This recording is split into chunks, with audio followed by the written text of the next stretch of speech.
Hey, what's up, everybody? Welcome to the Great Northeast BJJ podcast in the live edition, BJJ All-Stars, the third, I think it's the third train wreck edition. This will be live on Facebook. You can find it later on YouTube and even on like iTunes where you get the regular podcast. So if you're listening to this on Facebook or iTunes, check out the YouTube page because we all look really good and we want you to look at us when we're talking. Welcome to my friends here. So the idea of this is just it's kind of weird times, right? So we're bringing a bunch of our friends together to try to make it positive and talk some cool jiu-jitsu stuff and introduce people that maybe don't know each other and bring people together like that I haven't seen in a while. So I was thinking about some positive stuff recently, and one positive thing is I don't have as much laundry to do, which is really nice. I filled up my gas tank in my truck like once in the last 2 weeks, and usually that's like every 3 days. So that being said, did you get your broken windshield fixed? Yeah, but it's already cracked again, man. No, still rocking that thing, Pete. I got my headlights are all I'm street legal, man. I'm street legal, Pete. It rained on my car and I had to redo. Throwing something positive that I just did. I just got a really clean shave using this Tortuga soak. Oh, look at this. You look good. What about the guitar picks? You like them guitar picks, huh? I love them. I already used them. Your sweatshirt scares me, Pete, a little bit, but I'm not going to lie. So for anybody that doesn't know, my man Philly Pete is a legend. He was an undercover cop in the Philly and like weird, crazy federal stuff. Was on Jiu-Jitsu versus the world, using Jiu-Jitsu to not hurt people, and he's the guitar player now, the man. He's BJJ United Savage Tag Team Savage Black Belt. Yeah. Actually, this entire podcast is full of savages. This is like a who's who of savages in the Northeast. So also welcome to Jared and Marcela Lawton from Team Lawton Brazilian Jiu-Jitsu. Where are you guys in Maine? Farmingdale. Yeah. Like middle of near nowhere. Augusta, right? Yeah, pretty close to Augusta, yeah. Yeah, man, thanks for having us. Really appreciate it. It's good to see you guys. Good to meet the rest of you that we haven't met. And, yeah, man, just trying to hang in there like the rest of us. It's crazy thing going on. Super frustrating. I think it's, what do you do when you can't make contact with people? When your whole life is built around making contact with people. It's a frustrating thing. So You each it's interesting. Whole life, man. Whole life. But yeah, to me the most frustrating thing is like not knowing what's up. Like you don't know what to do, you know what I mean? You're like, what should we do? But so next to you guys on my version of Hollywood Squares, what's the pig's name? I forget the pig's name. I know the weird guy with the 70s mustache. Come It's on. Devin Powell. Phoebe the pig. How do you not know Phoebe? Dude, I've walked Phoebe around, but I haven't seen her in a while. Yeah, but have you slept with Phoebe? Smaller. Jay, what do you mean by slept with? Well, after Devin's, I got to think whether it was his last fight or whether it was at the grappling super fight you had. I think it was your last fight.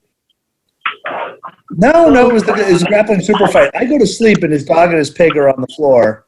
I wake up, the dog and the pig are sandwiching me in bed, and I've got like the hot sweat thing going on. And I'm like, I don't know how I got sandwiched by a dog and a pig. I don't know if I get arrested for this or not, but I've had a very long history with Devin's pets.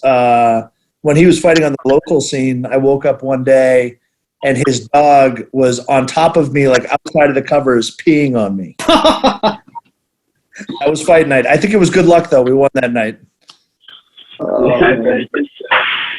So last but not least, that holds a spot in my heart, the consigliere, Joey CARTA. Hello. From Connecticut. Legendary Joey CARTA from Connecticut. How you doing, Joey CARTA? I'm surviving down here. I mean, really not much has changed. I'm still working every day in the facility. So, you know, I mean, besides all the other stuff, Jennifer's working from home. But, I mean, really at this point where I'm at with work and stuff, me and my buddies, we're pretty much just waiting to get sick. Yeah, dude. That's pretty much where we're at right now. I worry about you, man, for real. So if you guys don't know Joey, things are real down here. he works in a prison where in Connecticut. It's like a I was at Hartford Correctional Center, but now I'm over at Manson Youth Institute, and you know, just try and mitigate everything you can, but you know, you're working with a higher risk population. And unfortunately, right now, it's inside all the facilities. And, you know, I mean, a lot of us were just, you know, going to work and doing what we got to do and everything, washing your hands and wearing your mask when you're at work. But unfortunately, the case is most likely probably going to just waiting to get sick at this point and just crossing your fingers that it's not horrible.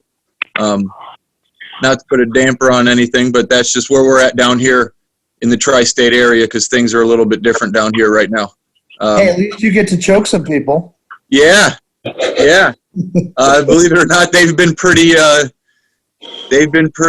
you know, because I think they're the population.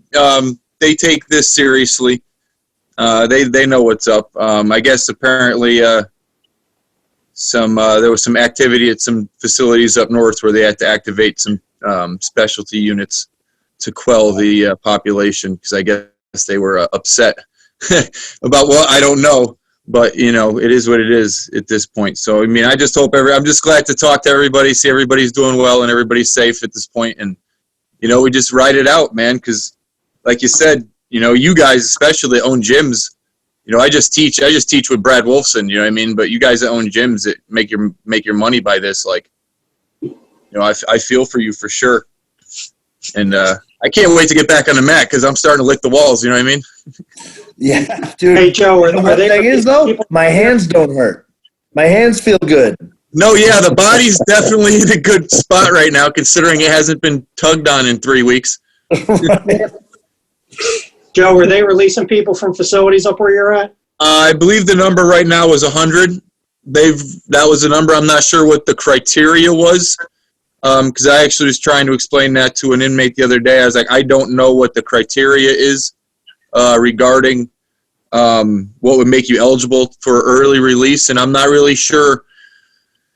You know, are they just going to go on to parole? Are they going to go? Are they going to get a bracelet? Is it going to be a court supervised release? Like, what is the? You know, I mean, the information is pretty scant at this point.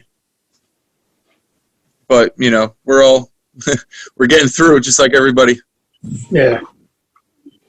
So, don't you think that's you know, you're not exercising social distancing with your? Is that a unicorn dressed in a gi? I don't know.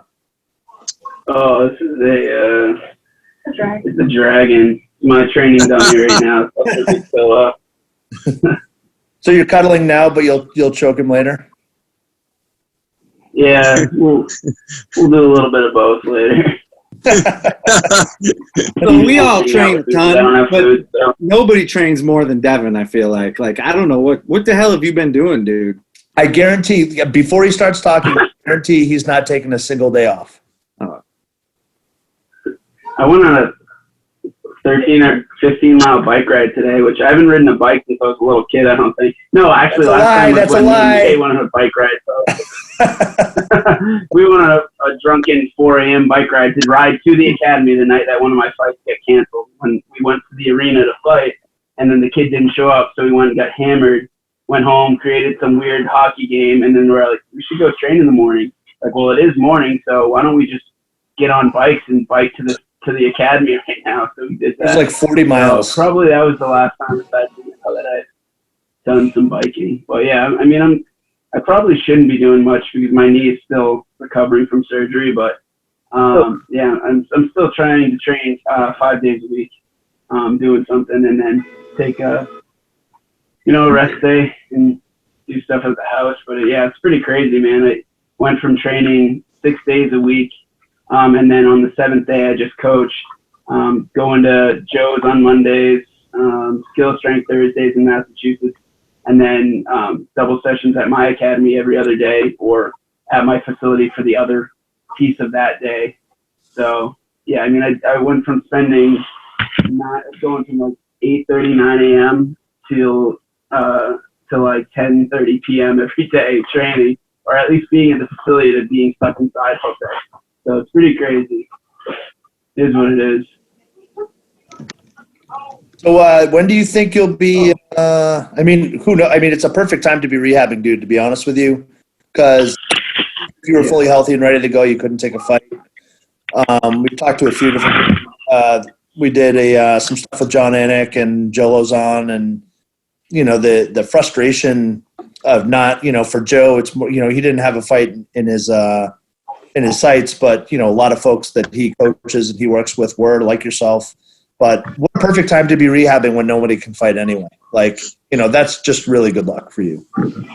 Yeah, I mean, you know how that UFC London card fell through?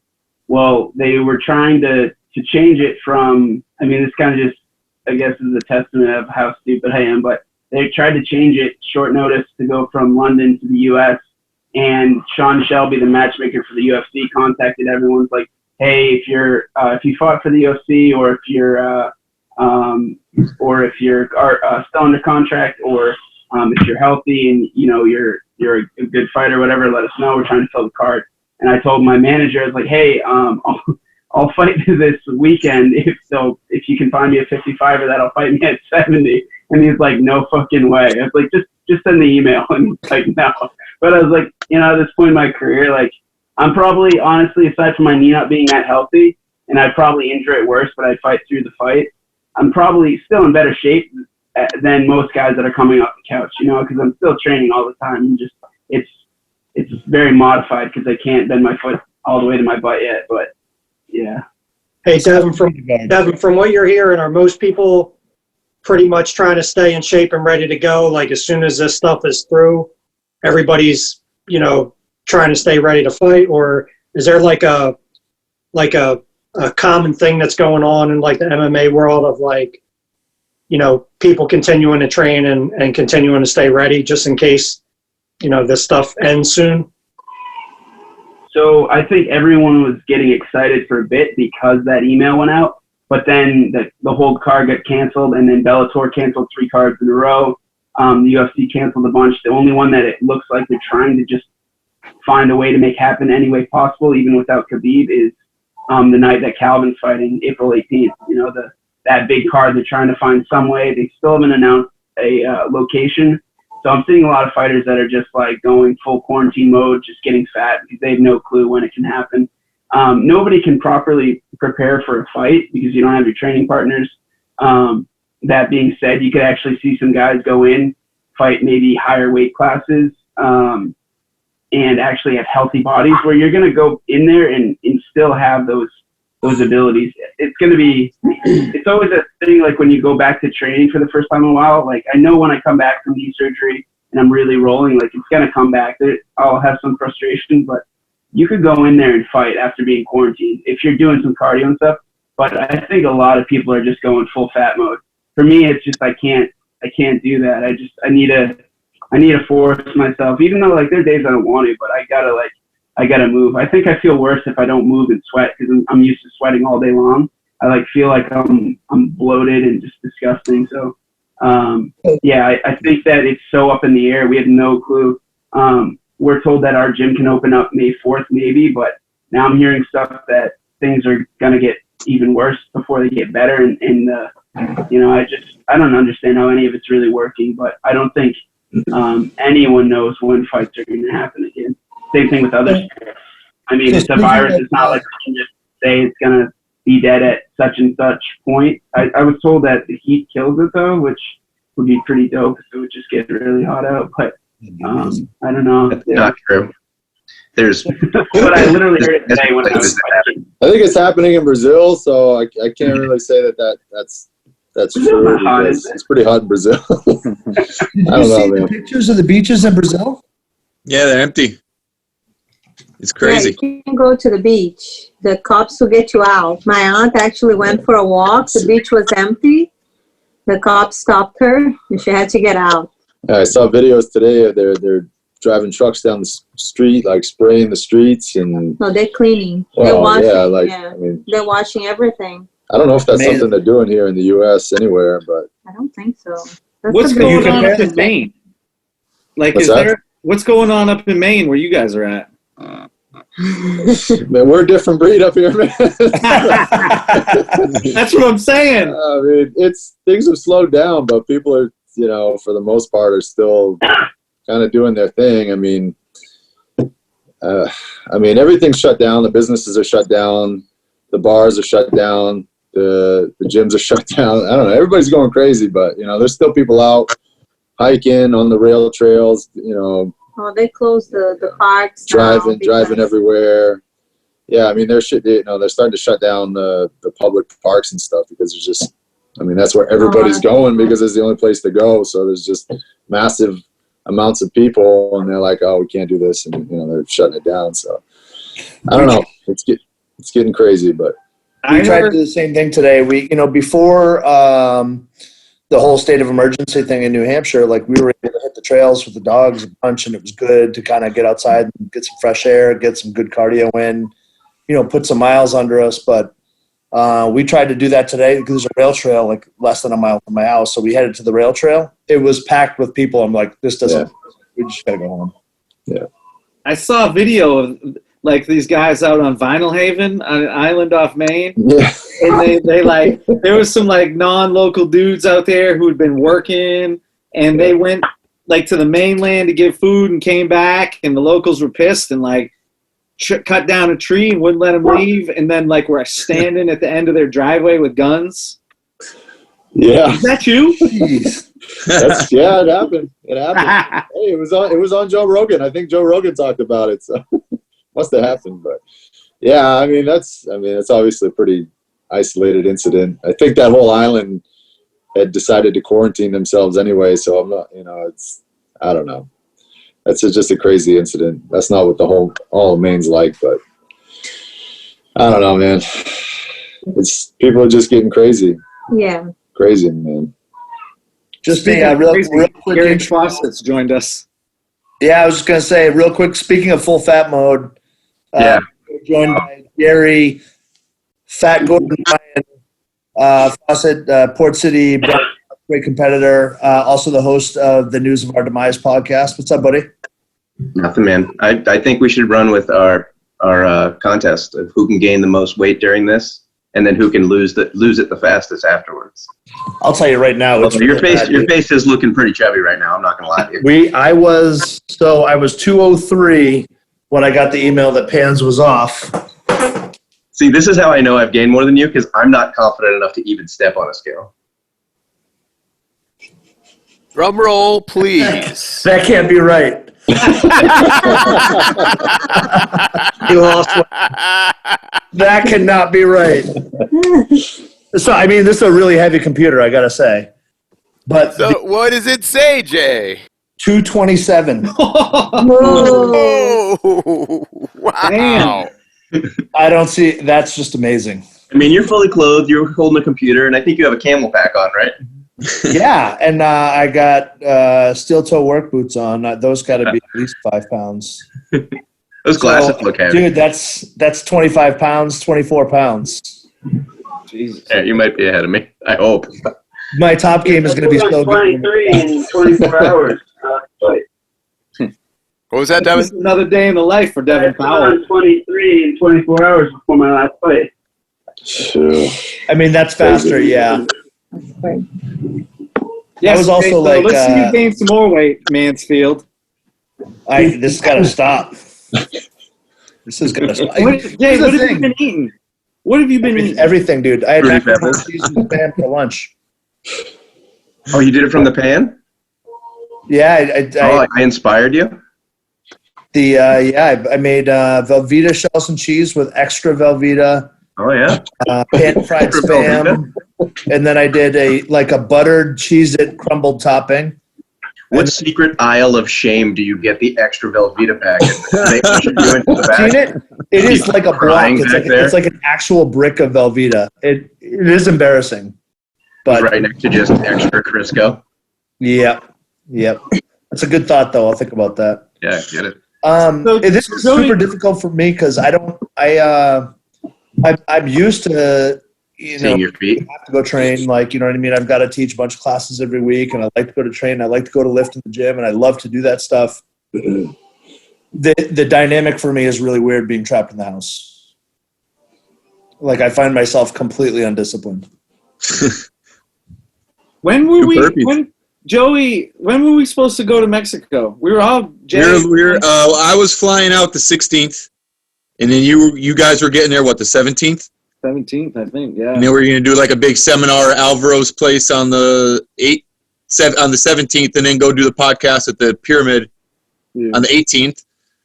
Then fly down on the 19th, and then have the most amazing camp in the world from the 20th to the 26th. But unfortunately, they just shut down the whole state of Oaxaca today. Oh, really? Yeah, the whole thing. Yeah, as you could tell, the whole state. Yeah. Dude, if we had only gone there, if we could get there, we'd be stuck Imagine there. that, Jay. That would be awesome. Imagine that, dude. Get stuck down in Puerto Escondido for the duration of the pandemic. That'd be the greatest thing ever. I would love to call Jay. I'd love to call work and just be like, "Oh yeah, Lieutenant. Hey, listen, I'm not going to be back to work for like, I don't know, the duration." That would be hilarious. Dude, and we would just, since we had all quarantined together, we could train. Mango mezcals, dude, until like they just mango mezcal all day long. All day. So for you other guys, we go to a camp in Puerto Escondido, Mexico, every year, which is a really cool spot in the southwestern part of Mexico. It's like a little surf town where the waves are like 40 feet. They're a billion feet. Dude, they are huge. The scariest waves I've ever seen. Yeah, for sure. And these guys, we go visit, surf them. Like nothing. Every day. Yeah. Like bacon French toast. But there's the training is outdoors. Like these guys have an academy, but it's like it's the most beautiful place I've ever trained. Yeah, for sure. Adrian and Oscar Davo. It's nicer than a racquetball court? Just barely. Just barely than our racquetball court. Scraping by. The sea breeze that comes through, overlooking, the saltwater smell. Yeah, the saltwater smell overlooking the ocean right next to the endless pool or the fresh coconuts. I mean, it's a little bit better. Like, the breeze is what pushes it over the racquetball court. So all you other clowns should come with us the next time. Yeah. Definitely. Put it on the calendar. Dude, it's so good. It's such a beautiful little cool surf town.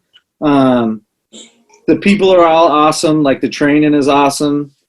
It's a good food is great. It's just have a big pig roast. It's awesome. It's awesome. Yeah. So this is BJJ in Paradise you're talking about, right? Yeah. Yep. You can Google it for BJJ in Paradise. I'm certain that our friend Brad and of course Marcel Stembowski, Mr. Marcel, all those people will be really excited if you all came down. Oh yeah. And in this situation, so it didn't happen. Obviously, we would be there right now. But the reality is that obviously we couldn't do it. Nobody can travel. So right now, tentatively, it's been moved to, I think, the first week of August. Yeah, I believe either August or I think August, or if it doesn't get scrapped, it'll just be October. Right. Because he's got one planned anyway for October, but who knows who knows what's happening. Right. Because me and Jen are supposed to go to Italy in September for her cousin's wedding. Oh man! But let's what I mean? Like let's put that back on the because I don't think that's going to be going down. Right. My buddy Mike Pellegrino was supposed to be getting married in June in Jackson Hole, and they had to scrap it. Yep. No, that sucks. We were supposed to leave for Brazil in like 4 days. Oh. Yeah. So we had to cancel that trip. Yeah, Where do you train when you go down there? We train all over, man. We mostly stay close to Marcella City and near Itaperuna. I'm training with my old training partners. But we've been all over, man. We went to De La Riva's gym. We've been to all kinds of different places, all over the place. That training has to be killer. What's that? That training has to be killer.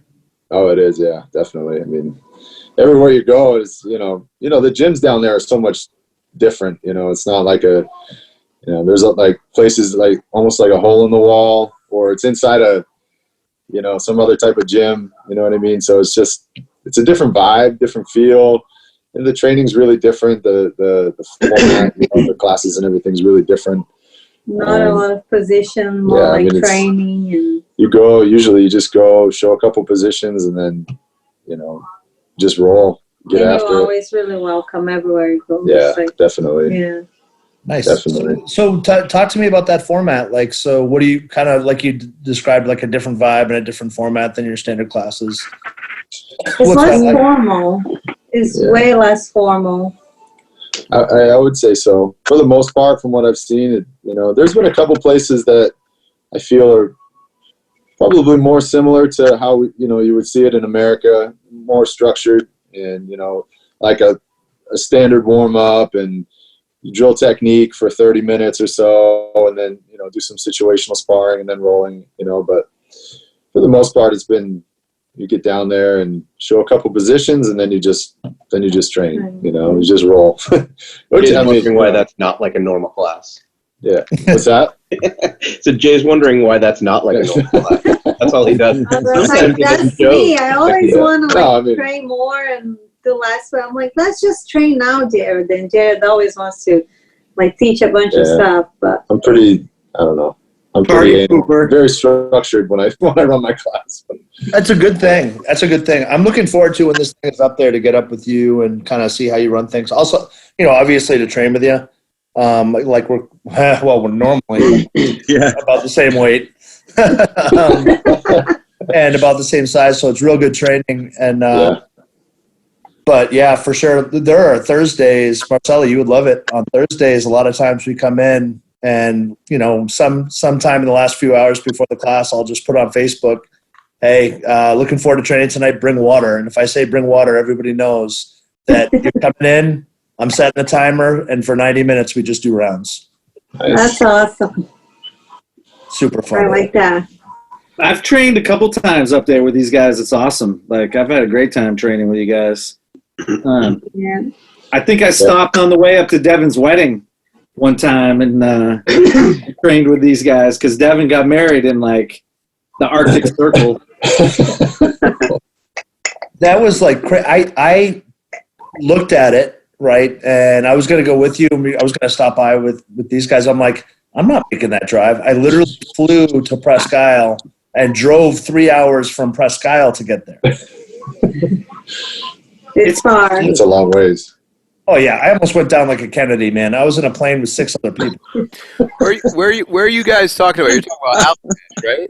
Allagash, Maine, man. I feel like it was at least an 8-hour drive. I think it's at least that. But super special place. Devin, you want to describe it? Well, yeah. I mean, it's about 8 hours from the Maine New Hampshire border. It's where my grandparents live. My mom grew up there, and my dad met my mom up there in Fort Kent. So that Fort Kent is a lot of people know Maine Fort Kent, but Allagash is another hour past that. So you get to Fort Kent, you just keep going. There's a river, the St. John River, that separates the U.S. from Canada. And actually what happened was when they came to do the surveillance of the land to figure out Canada and the U.S., a bunch of, I don't know if this is even true, but what I was told by my grandfather, who's never even drank a drip of alcohol his whole life, the Americans got the Canadians super drunk, and they ended up getting the land that should have been Canadian land. So it's right there. It's all super close. If you go across that river, you're going to be in Canada. So it's pretty cool. My family, or my parents have a house right there, and we got married in their backyard, right on the St. John River. So yeah, it's pretty great up there. There's no cell phone service. It's just you and in the river. So it's pretty awesome. So that's where we should all go right now in quarantine. Sounds like the best place to be. Yeah. Sounds pretty good.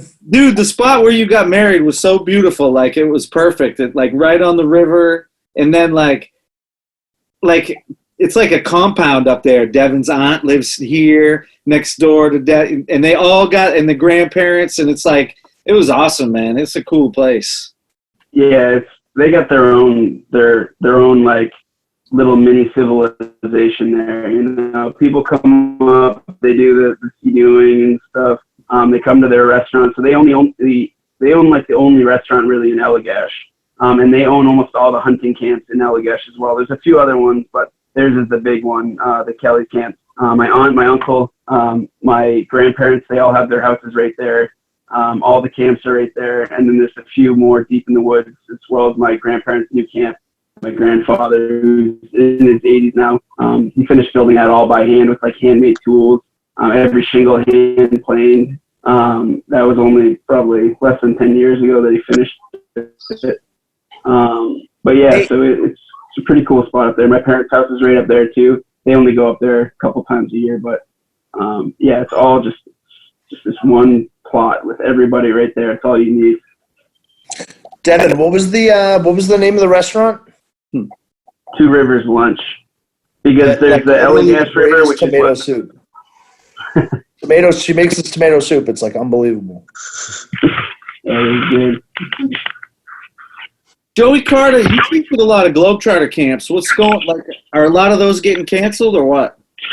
As far as I know, yeah, because I was gonna do the USA one, but I'm not doing. I'm not doing that one, obviously. In Arizona? No, the one in Maine. I was gonna do that one, but then I was one of the guys that got picked not to, so I was not gonna do it. But then all this happened, so I guess that's what happens. You don't want to reschedule it, you think?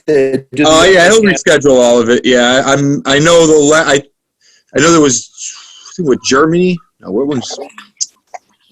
Well, there's a St. Bart's camp, right? There was a Arizona camp in March. USA camp is in end of May, and then I think there was a bunch of European camps, and those are all those probably, I'd have to assume, all got canceled or going to get canceled because Globetrotters. Yeah, the BJJ Globetrotters is this guy Christian Graugart. He I believe it was 2011. He flew around the world and for 4 months and just trained jiu-jitsu and then wrote a book about it. And my buddy put me onto the book. And then I read the book, and then he found that Christian was doing a camp. So I went out to Copenhagen, Denmark. Well, I stayed in Sweden for a week and then went to Copenhagen and ended up teaching at the first camp because one of the other instructors got sick. So Christian asked me to teach because I was a brown belt at that time. That was 2013. And then I taught a gi and no gi class, and everybody, was pretty pumped with the technique, which I was pumped about. And then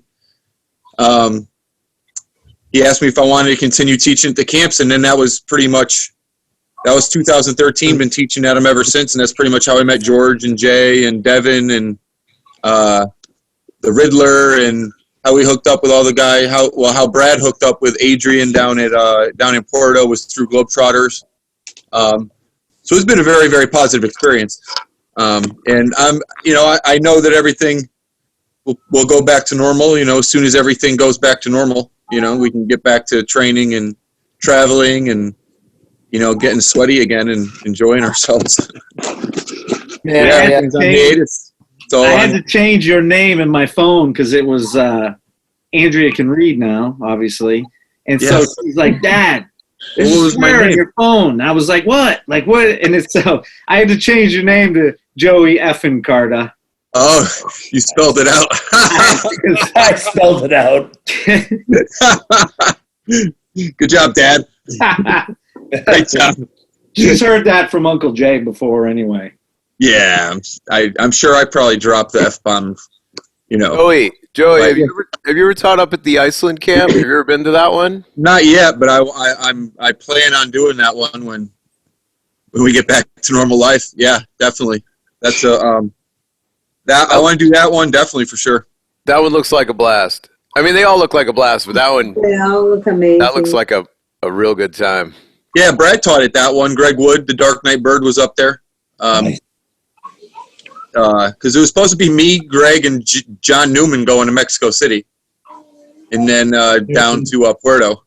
He was going to be our human sacrifice, right? Yes. John Newman, yes, he was. We were going to sacrifice him and cut his heart out on top of the pyramid. Yeah, I can't think he's got to be a good influence on that trip. Oh, You know. bad news. Bad news. He's been training hard, but he was going to experience the big leagues. He's going to get moved. Yeah, because I told him, I was like, Newman, I'm like, man, you ain't going to be able to drink all day, man. It's just too hot. You're going to have to suck down a coconut and relax. And, he was, but I don't know if he's going to be able to get his money back on his flight because I don't think he got the insurance. Oh, that sucks. So it's a bunch. They'll give him a credit. I mean, there are a bunch of people watching, or there were a bunch of people watching coming in and out. Nate Ryan and Amanda, of course, who probably is looking over your shoulder from the other room. They're in the other room watching Frozen tonight. Eddie Van Whitebelt's watching, and a bunch of people there. There's no questions yet, but I'll pass. So I did have a question from someone I put up on Instagram, and this is perfect because Marcela's here. She can give us some. The rest of you clowns don't. I can get my cat inside here. Hannah asked us, "What percentage of women? What's the percentage of women that train jiu-jitsu?" I was like, "Man, I don't know. What do you think the percentage of women that train is?" I don't know. Maybe like right now, like 30%. 30% of the people that train are women. You think? Yeah, I think so. What do you think? I would say, in our academy, we do have a pretty good amount of women. I mean, it's hard to say over all academies, but we've definitely been pretty fortunate, I think, in that sense, and been able to kind of establish a pretty good amount of women. I don't think we have that much. I think there's other places there's a lot. Is there a lot of women training in Brazil? There is. But in Brazil, I feel like, there's a lot of women training. They start younger. But then, like, when they start, like, dating, maybe the boyfriends don't like it that much. Or when they get married, like, there's just a few that are left. Because of that. I know, like, my dad hates jiu-jitsu. Everybody in my family hates it. I went to this tournament and I got, like, the girl put me to sleep because I went to fight the Absolute, right? The girl put me to sleep and all my family was crying. Why are you doing this? Why? So they don't like it, but... It's tough to explain, that concept especially. And I think any high level competitor, the armbar is a certain thing, or like a big Kimura. Like, I need to be able to train and I need to be able to teach. So if I'm caught, I'm caught. And usually, I'll take some extension, but when you're caught with a choke, you're like, man, there's no risk here. And I always think I'm getting out. Like, I always think I'm getting out. Until my mind starts to wander and, I start to think about other stuff and then the lights go out and I'm like, did I win? Oh. That was the first time I mean, that was the only time I got put to sleep. And it wasn't a tournament. Everybody thought I died. It was it was awful.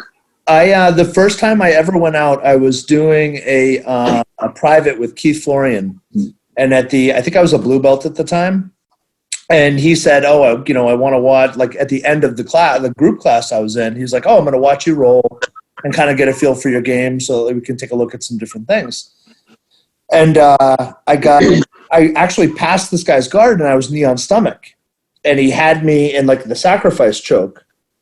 And I'm like, my knees, like I'm getting ready. I'm like, I'm going to armbar this guy. Like, I'm getting out of the choke. I'm like, I'm getting out. And then I'm like, I wonder if Liz saved some of that chicken parm sub that because I'd love to go home and eat that tonight. And I went out and I wake up and Roberto's shaking my legs, laughing at me. He's like, "Man, you babbling about chicken parm sub."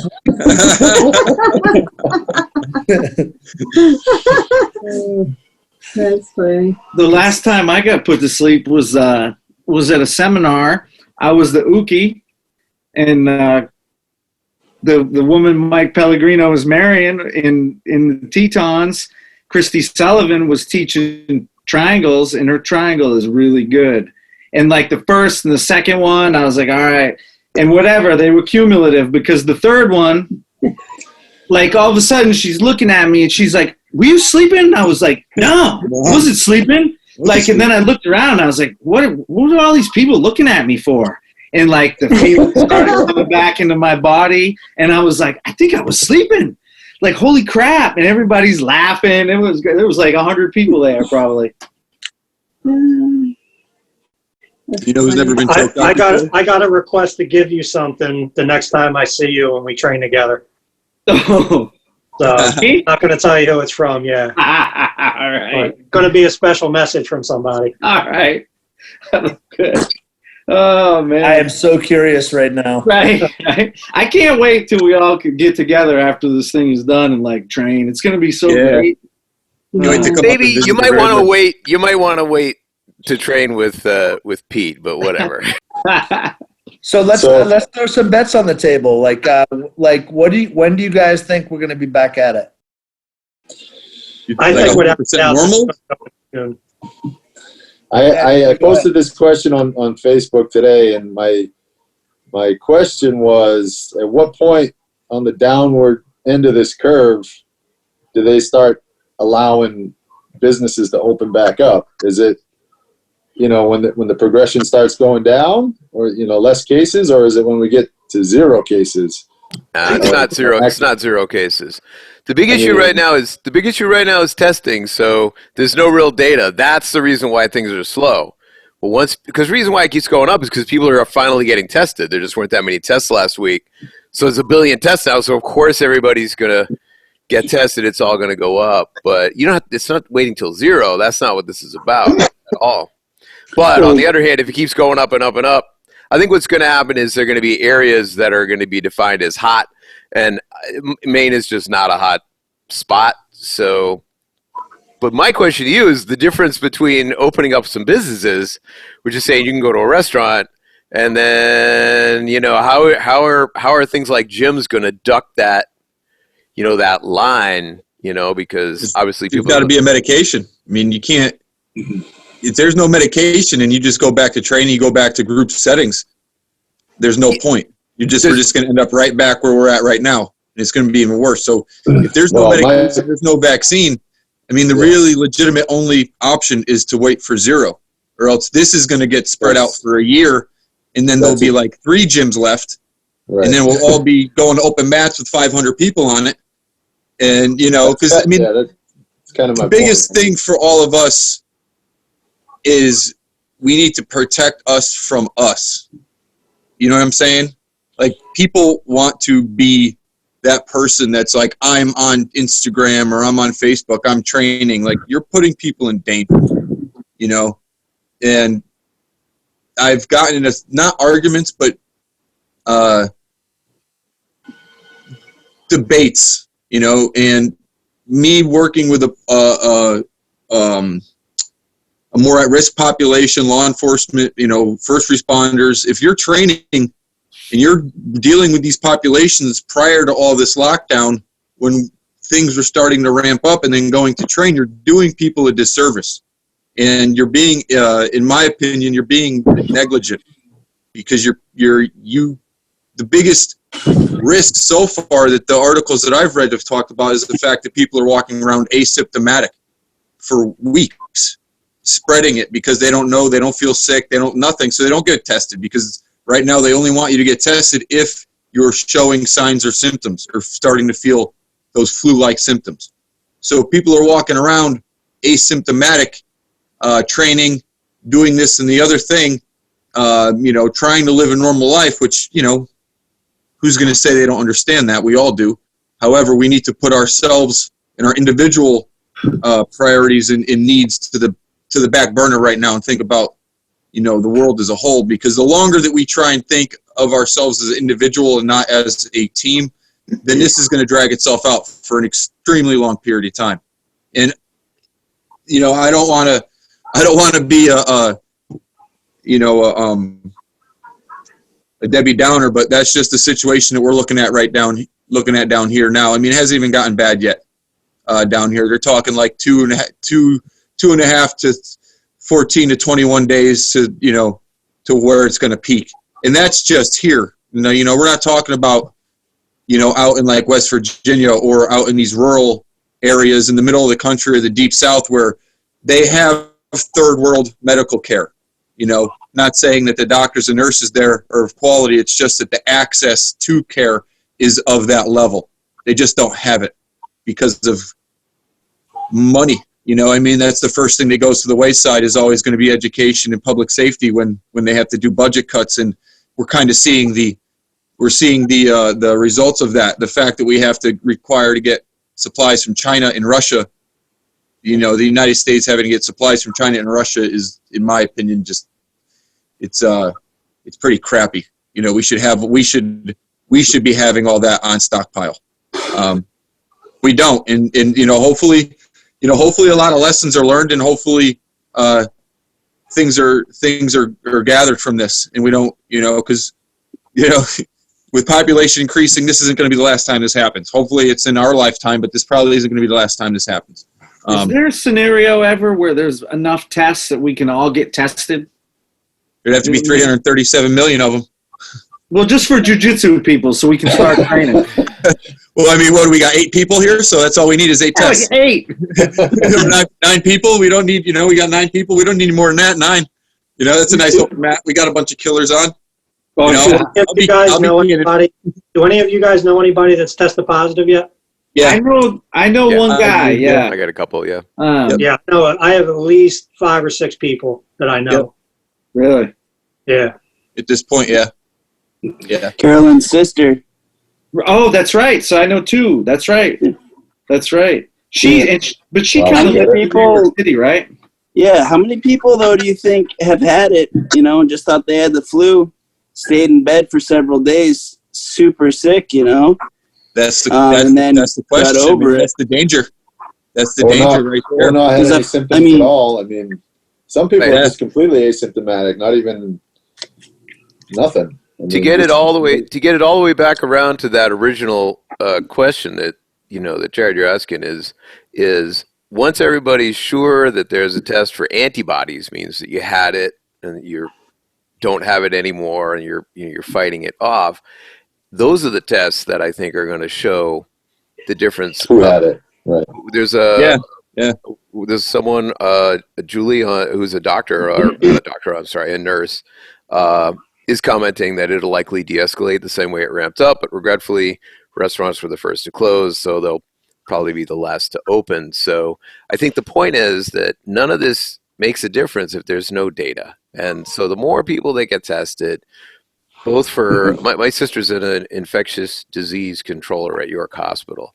And, so I'm not talking totally out of my ass. It really comes down to testing. Right now, they can't test everybody. They only test the people that are really seriously in trouble right now because there's just not enough tests. So no matter what, that's got to happen in order for this whole thing to it's like a mass triage situation right now. You got to put tags on people and do it by priority because the access to these tests just aren't.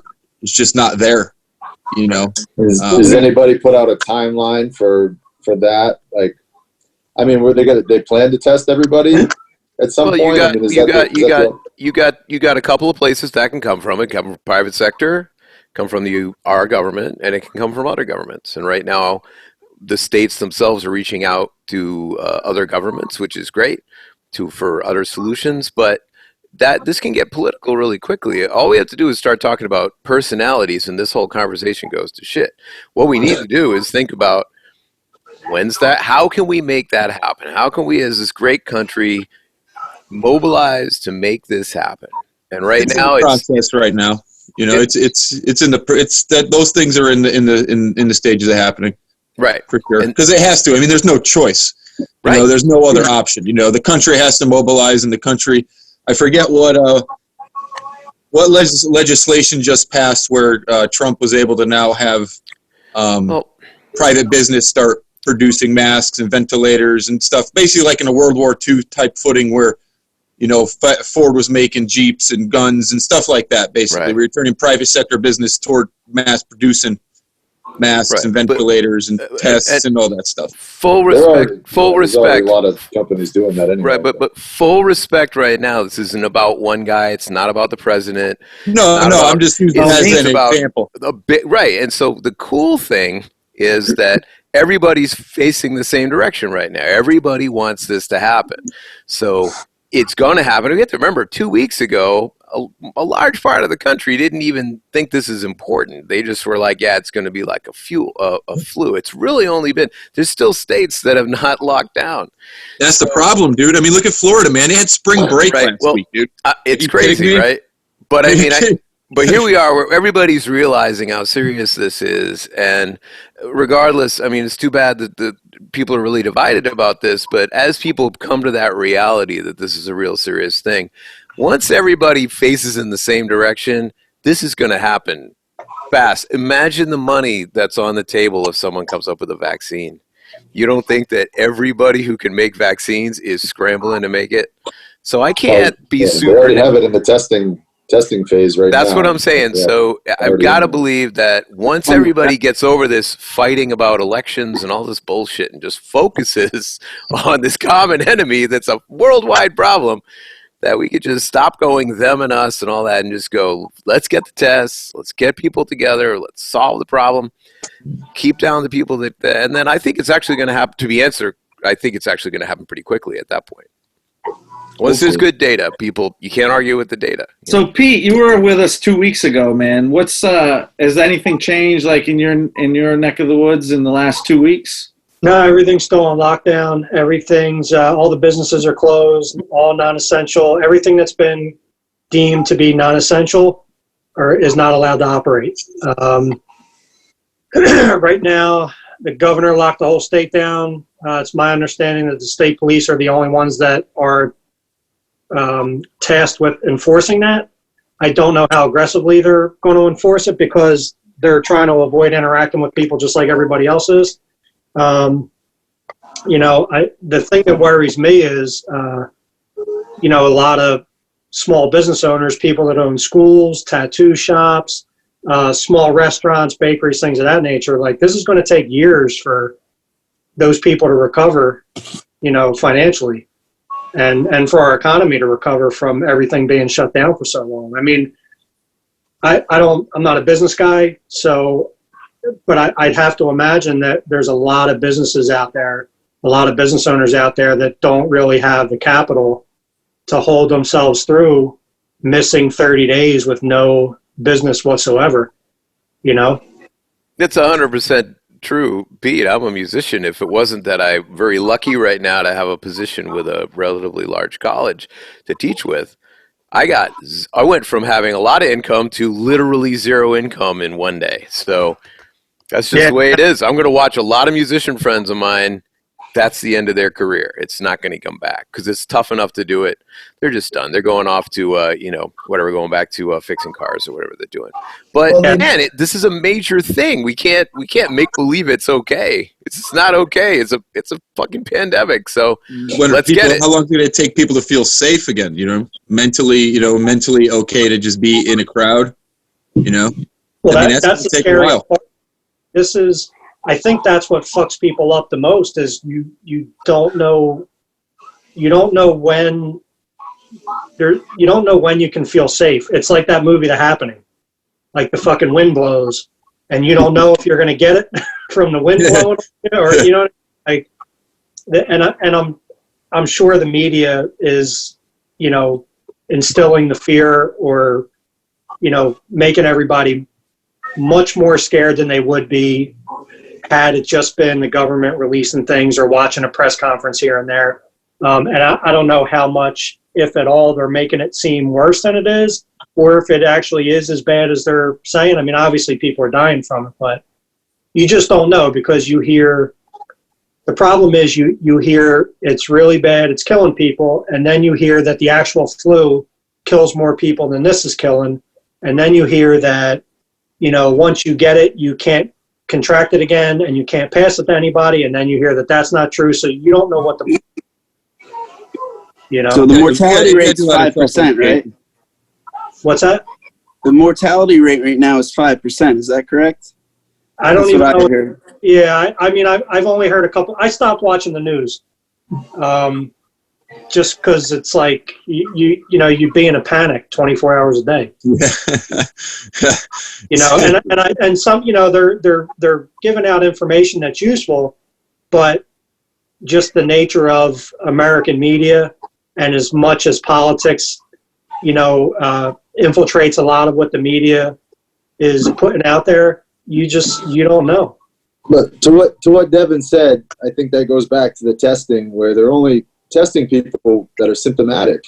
So, I mean, that's, the mortality rate can't really be accurate, because unless you're testing everybody to really get a clear sense of it, how could you possibly know what the true mortality rate is? You know what I mean? Yeah, the people that are getting in are crazy sick, so I guess that makes, you know, a big difference. The people that aren't that sick fighting I mean, through. it's definitely making people really sick, but there's a lot of people that are not getting sick at all, or completely asymptomatic and not getting tested. So there's a whole group of people that possibly have this, and, you know, are not even really being factored into the total equation of people. You know what I mean? Yeah. And they're probably just getting factored into the common flu with all these, you know, statistics that are going around right now. I agree with both you guys. Like, especially, you know, Jared, like what you're saying, I think of when this thing started, you know, and they're saying that there was potentially cases in the U.S. way before we even started talking about it. And I look back to January. I got really sick in January. I wouldn't say really sick. I was really sick for about a week. And then it was this nagging thing that took like 6 weeks to go away. Yeah. And it was like, maybe I had it. You know what I mean? Who knows? That's what they're talking about. They're saying, hey, as early as January, there was probably cases in the U.S. Obviously, we're not watching out for anything. It's flu season, cold season. It's pretty nasty this year. We've got 2 different strains of the flu. People just make assumptions when they get sick. Yeah, there's no question. Allergies, seasonal allergies, and it's just, I mean, there's all kinds of stuff going around right now. There's no question. A couple of us, I know George got super sick. I got real bad. It was tough. I, like, you know, fainted in the shower and the whole shit. I mean, like, I had some real sickness. We had it went through the club, I think. But I don't know if that's it. I mean, if we could get tested for antibodies, for all we know, we already had it. That's what I mean. I think that's what's going to drop this. Everybody's going to go, okay, now we know what's going on. This is where it is. This is what we're going to do. Let's keep people from flying from here to here, and maybe we can get this down. Yeah, I lost 13 pounds. 13 pounds in a week. What's that? You gained 13 pounds, George? I lost 13 pounds in the beginning of February. I need to go get me some COVID. Right? Because you're not getting Chipotle after training now. I gained all that weight back, dude. I'm not light anymore. I weighed less than Trevor Stone and Troy. Like, I was... You mean that because you were sick is what you mean, right? Because I was sick. I weighed 132 pounds or something, like 131 pounds. Those are black. It's all head. George. I thought you were saying now. No, I lost track of the conversation. I'm still half staring into Phoebe's eyes through my own camera. Small package, George. That's small container. Small container. I have a buddy who's in his mid-40s that has leukemia. He got diagnosed a couple years ago. He actually had it the beginning of last year. So when the media started covering it, I ended up, you know, hanging out with him and a couple other guys, and he would, you know, he did all of his cancer treatments and everything, and he said, I had that last year. And I was just like having a bad flu, and then it passed. I was good, and you know, so who knows? Who's to say, right? It's possible it could have been a He different. had it like, I want to say January, February, because he said it was the beginning of last year. Yeah, I mean, I got really sick last year too. Is it possible it could have been a different type of coronavirus too? I mean, this is a newer type. I mean, who knows? I mean, the problem I have is I hang around with Jay Mansfield, so you don't know what I'm getting. You know, I'm infectious. You should be in movie. So we already know Jay uses other people's toothbrushes. Not on his mouth. It depends whether I like you or not. So what has everybody been doing? I know that Pete has been learning how to play guitar, man. How is the guitar going? It's going good. I play a couple times a day at least. It's at least 2 hours. That, working out, I have a gym at the house, so working out with my son, getting stuff done around the house. Like being retired, I'm actually kind of enjoying the peace and quiet and, not a lot of traffic and not having to deal with people and not having to be out and, and have to deal with the normal, bullshit and drama of like a normal day. It's kind of been like a quiet reset for me at least, but I'm fortunate to, still have an income coming in. Do you feel like learning how to play guitar, like when I was like started and still, I feel like learning how to, like, music and jiu-jitsu are like so similar. I was going to finish your sentence before you even said it. Yeah, it's crazy, right? Yeah, it's like you're going down a rabbit hole. Yeah. That is going to take years and years and years and years to even get a handle on. And it's the same thing with jiu-jitsu. You know that the funny thing about that is I think that it's, and I've dabbled with a lot of different instruments over the years, but I think it's the same thing too, where you get around, you've been playing for a few years, and you're like, hey, I think I'm pretty good at this. And then you find out you're not. Yeah, it's, like I'm trying to, I'm literally taking the same, I guess doing jiu-jitsu for so many years, we all make the same mistakes in the beginning. We try to jump ahead and we try to, learn shit that we really shouldn't be worrying about at the time. Like focus on the fundamentals, focus on the basics, take baby steps, let the natural, let it take its course. Let the natural course of skill come from just putting the time in and playing. I set time aside every day to play, even if it's just to do like finger exercises or memorizing the chords or the notes or whatever. Just trying to stick with the basics and let the skill come when it comes.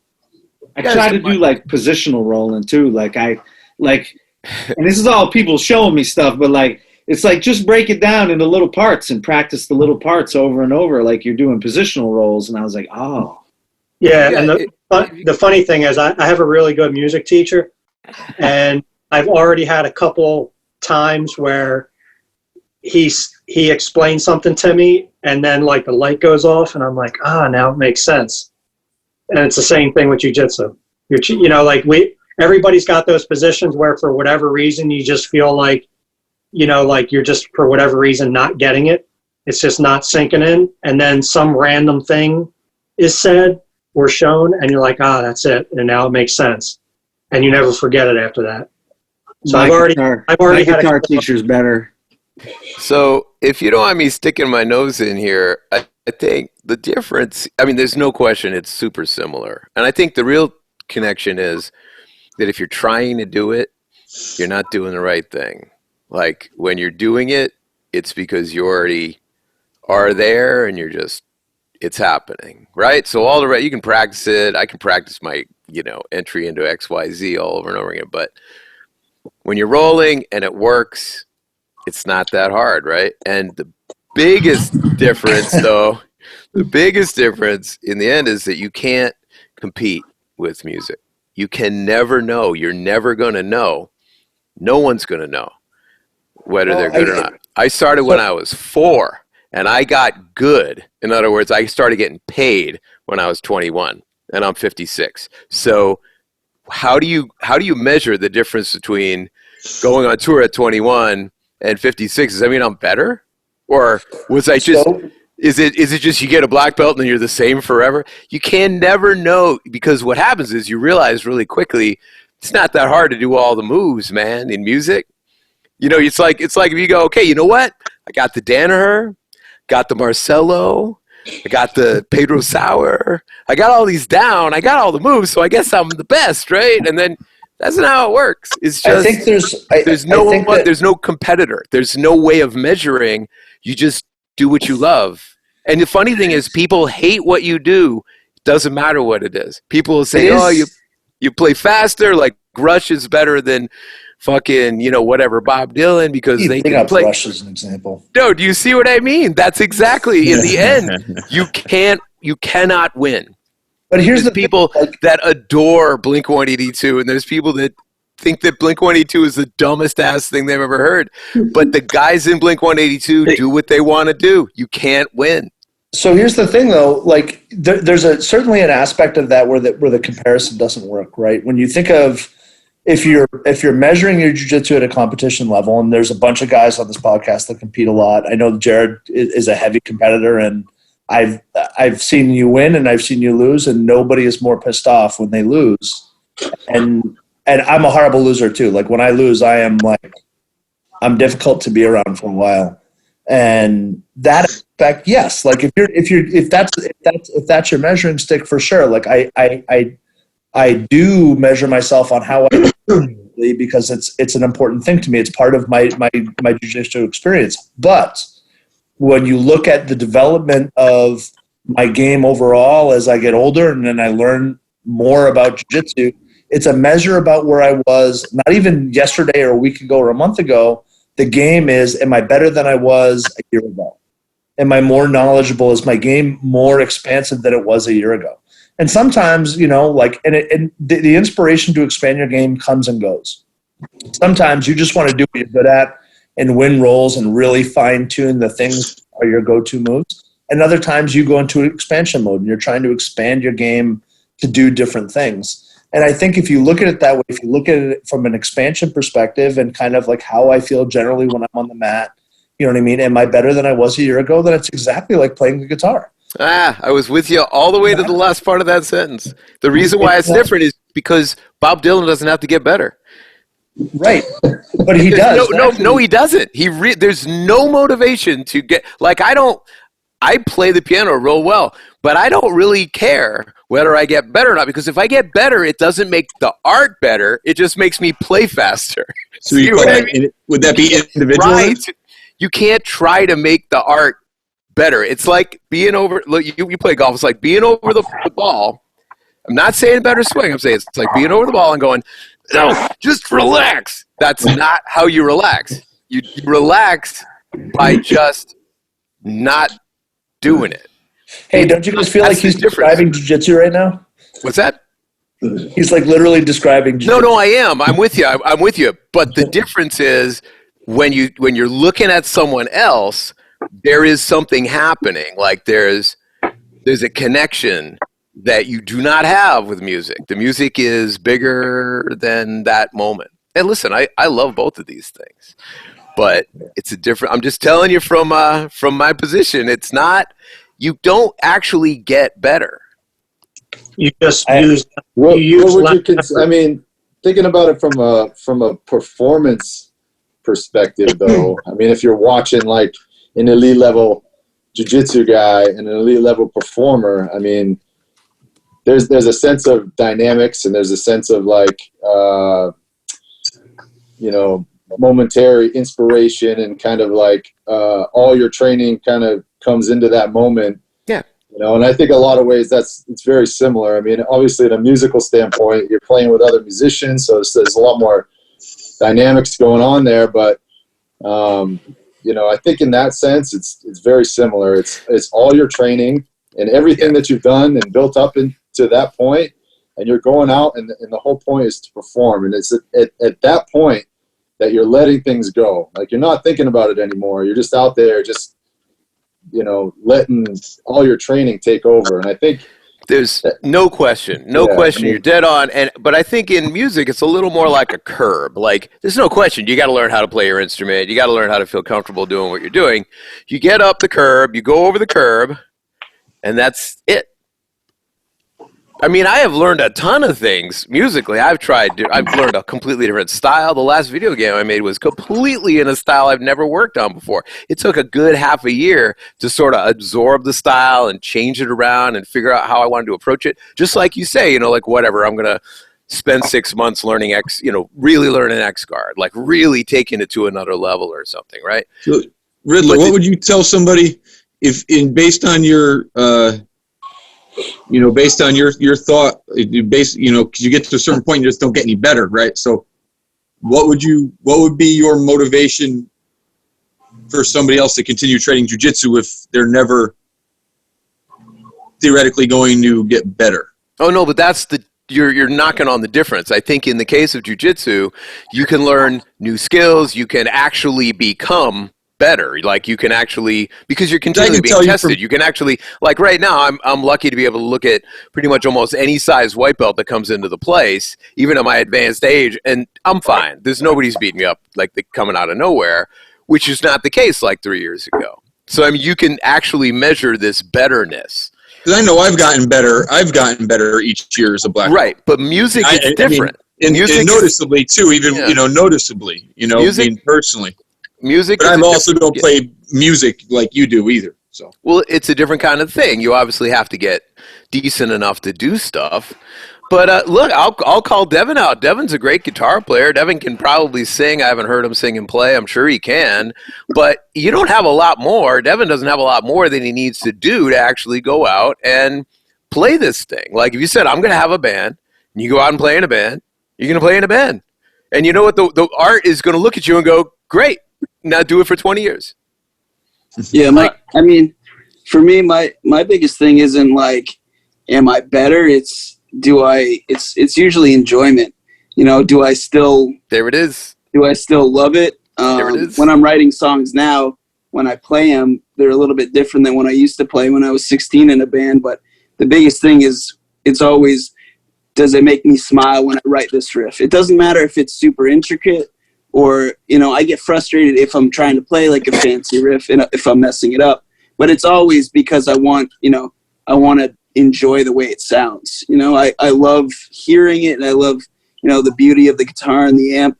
But it's not like, I'm not a top musician. I watch some guys, like, there's this band, Tiny Moving Parts, and their guitarist, Dylan, is just so crazy.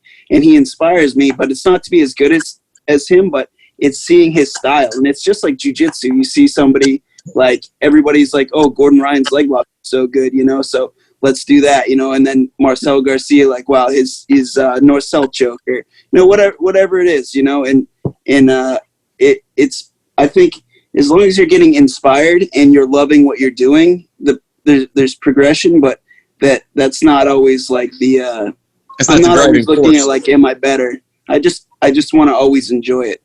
Like, because there's stuff like gi, I'm not as good as I was in gi, years ago. And I've come to terms with that, but that's because I'm doing so much more no gi. And for me, it's, when I look at it as like, all right, could Devin today, could he have won some of the fights that he didn't win before? And like, all right, yeah, I could, because I'm loving doing those things, and I'm replacing the gi a little bit more with the no gi, and I love it every day. But it's just forming me into a better jiu-jitsu artist in no gi. So I think enjoyment and the love for the martial art or the guitar is the biggest thing. Because if you're not driven, you're not gonna perform well. That's the thing. One of my friends describes their career like, and most people's career like, and this is exactly the same for me for both things, which is that it's like you're a hot air balloon and you just blow air up into the balloon. And as long as you keep blowing, you got a career. And the minute that you just stop blowing air into the balloon just slowly floats down, and the music just goes away, and there you go. Like, your art goes away. The art doesn't really care about you musically. It just goes, you know what? I got someone, like, everybody makes this. You don't have to do this, And in that way, it's similar. All you got to do is stop training, and you'll be able to be okay, but your training's going away, and it just goes away, right? In other words, you you'll have it. It doesn't go anywhere really, but you can't just give up and say, I'm quit and I'm never going to train jiu-jitsu and then come back like 6 years later and expect it to be there. So there's that, but there's no real direct motivation to keep making art. The only reason why, if the reason why you're doing it is to make money, it's not the good reason. If you're doing it because you love to get that special little hug that only a stranger can give you, that's like saying the only reason why you train jiu-jitsu is so you can win medals. And as long as you're winning medals, you feel great. And if you don't win medals, then fuck this, I don't want to do it anymore. But that's not good for either of them. That's the same for both of them. What was that, Pete? I said there are a lot of people that have that mentality. Oh, and musicians, and there's musicians. As soon as they're not selling out a club or whatever, they're like, "Fuck this! I don't want to do this anymore." That's the same. I mean, there's no question that's the same. But that motivation, the motivation in jiu-jitsu is easy. As long as I show up, if I don't effing try to do this, someone is going to make me have a lot of pain. So it's like a really easy motivation. It's like, I had best try to get better at this. I just don't want to let down Jay Mansfield. That's my motivation. There you go. It's so funny because I don't want to let down Jay Mansfield. I know I'm kind of taking over the conversation. I'll say this and get out of the way.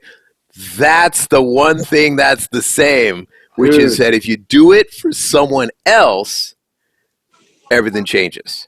So for me, I'm a big honor person. I came from, when I was younger, I was kind of unmoored. So I moor myself onto certain people, certain places. Like I moor myself onto our club.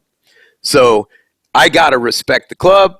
I got to train because I don't want to let the club down. Like I do it for a combination of myself and the people that I honor. They're giving me something. I'll give how about coach? Like I can't show up like shit in front of coach. It's like having a shitty gi. Like I got to be relatively in shape. I have to be serious about it. I got to do that. And now with me, it's going to sound really cheesy, but I lost a lot of this fun in music. I kind of fell out of it. I had kids and I started going, man, you know what? They're watching me, right? And so when I play, I'm not going to fuck up some show in front of my boys. If I'm playing in front of my boys, I got 2 boys. I'm the best musician in the world, and that's it forever. Like I can't let them down. So that's a different thing. That's a huge motivation for me when I compete. I mean, I've competed so many times. I know that Jared, Devin, Joey, Pete, George, and you competed a lot in judo, historically, that you compete so much at some point, and once you get your own school and there's a lot of your students that are watching, you don't want to let them down. And it's the last thing I think of before I walk out there. And I'm like, do them right. And that's the thing that amps me up the most before I walk out on that mat, is that I don't want to let them down. I'm like, doing them right is stepping out on the mat. That's it. I mean, that's when you put your words, regardless of result. Obviously, everybody on this podcast wants to get on the mat and compete and be successful, obviously. But if you put that extra pressure to be like, well, I don't want to let my students down, well, then maybe we're going to go at it with a different mindset, and not be in the zone or the path that we need to be in. The moment, one of my whole purposes now is in competing still is, if I'm going to sit there and tell my students something, I need to be doing what I'm telling them, So if I tell them, compete, test yourself, face the fear. I don't care about the medals. The medals, if competing is something you're going to do and want to do over a period of time, you're going to figure out your way to get to those medals. The question is, are we going to be able to take that punch in the face constantly to get there? Now I'm not trying to let anybody down, but when I step out there and I put my words into action right there, I already did what I had to for the students. And then from that point there, it's for me to expand, like we just talked about, getting on the mat with somebody better, like training with George and training with Jay and training with everybody that would have been at the camp. That's a competition. That's facing a fear, getting on the mat with other people you don't know. Not anymore, because everybody there is like family now. But before, in the Globetrotter camps and going to travel and training when you travel and everything like that. That's a test. You're putting your words into actions, and I don't know if students know how to verbalize that to an instructor or a coach, to be like, listen, coach, I really appreciate when you show how to face fear by just doing it, regardless of outcome, by just going out there and doing it. That's 99% of the battle.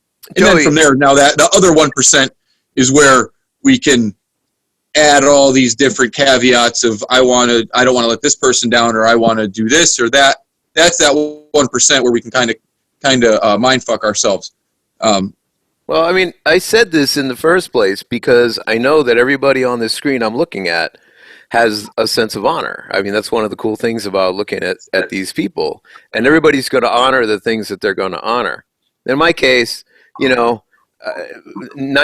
of my life is about music, if I'm talking about things that I do other than my family and people I love. And maybe 10 of it, or maybe 15, 20% of it is jiu-jitsu, depending on the time of year. But the honor system is the same. And I know this guy over here is honoring somebody, and this one here and that one down there. I can see the honor in everybody, whether it's the students, whether it's your past. Every time you bump hands, man. Every time you bump hands and you roll and you train and you do it safely, and you allow your training partner to practice on you, and they allow you to practice on them, you're honoring the art, you're honoring them, you're honoring your coach, you're honoring your coach's coach. Yeah. That's it's right there every single time you get out there and you train, maturely and safely, and you have a smile on your face. I agree. You're honoring every time. I completely agree. I think, and to put that to bed, I think for me, having done it since I was 4, I feel like there's this big thing that's sort of this big vortex, that is art, I'll use my thing, music, as it.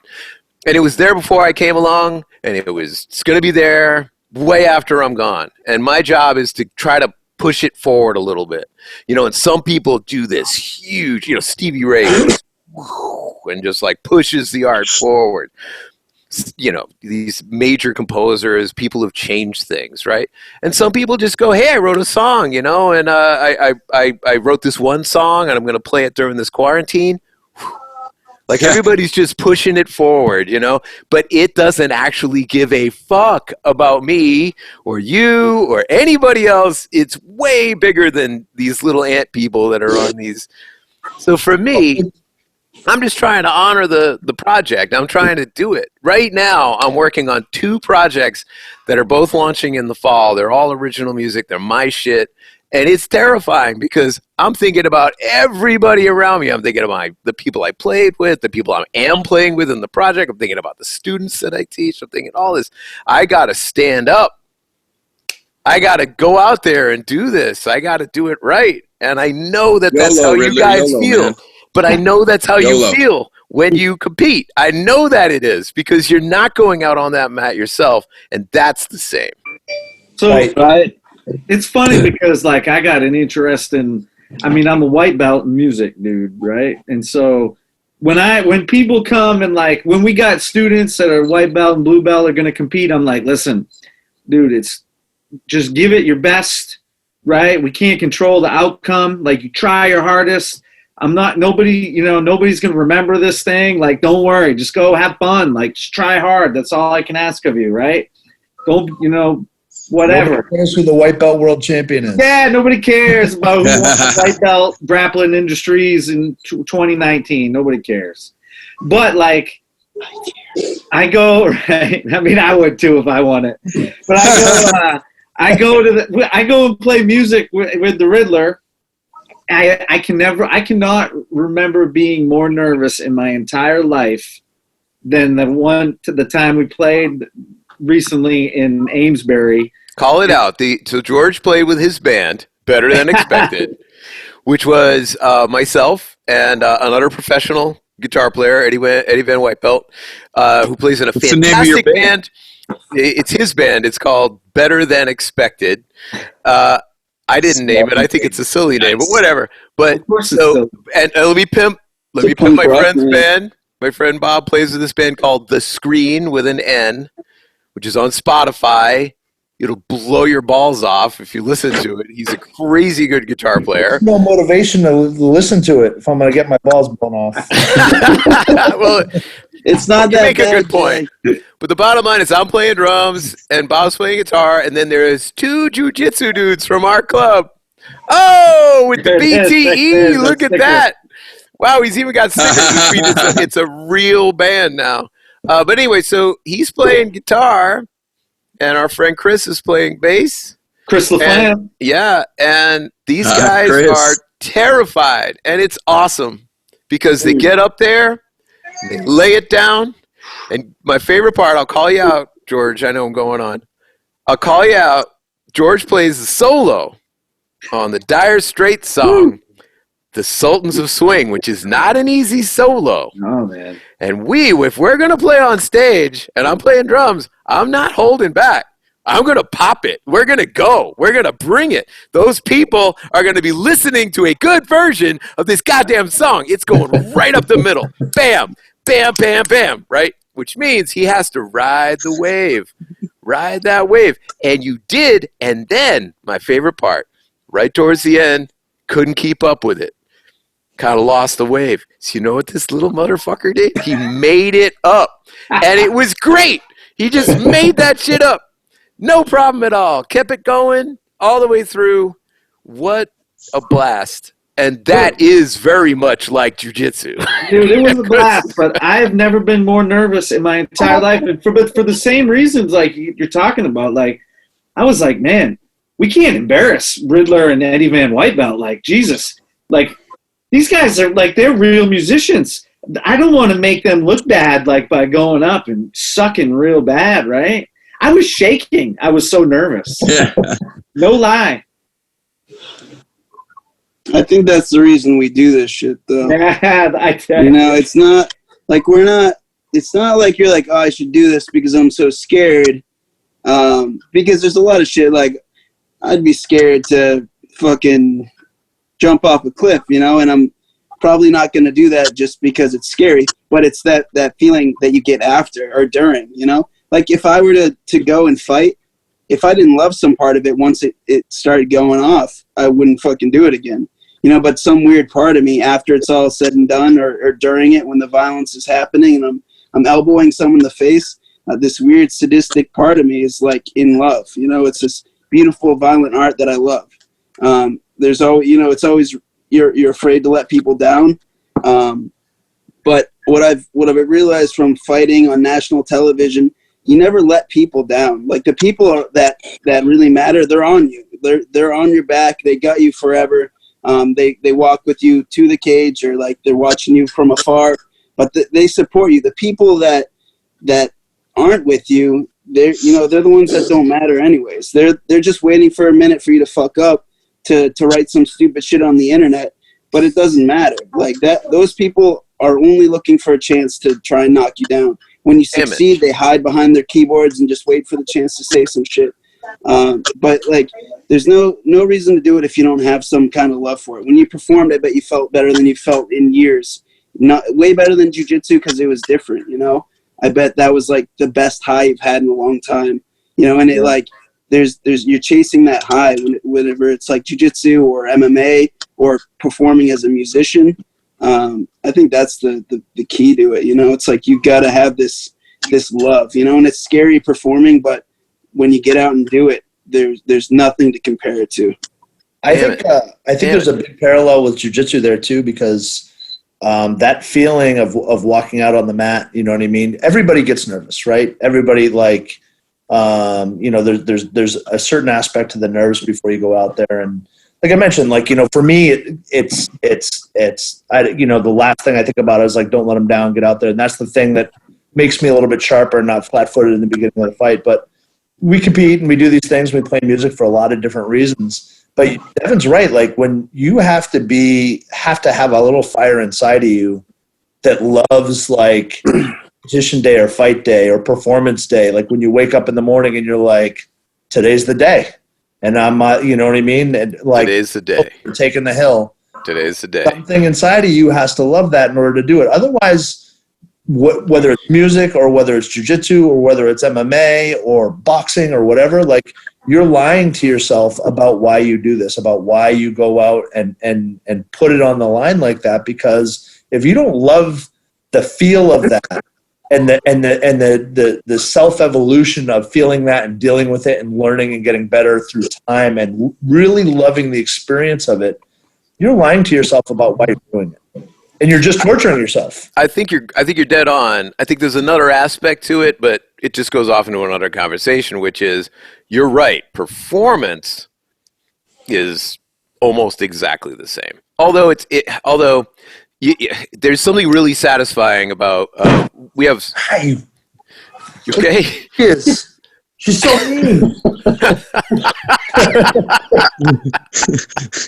Oh my God. The coolest thing about jiu-jitsu and judo and all this is it's a sudden death sport. Like, I mean, assuming you don't go to the end, someone's going to die. Someone's going to lose, right? It's not like this. It's not like tennis, you know, like you're going to keep playing or a mercy rule in like baseball. You know, you're kind of going to play all 9 innings, that kind of thing, right? And it's like, this is cool because it's sudden death.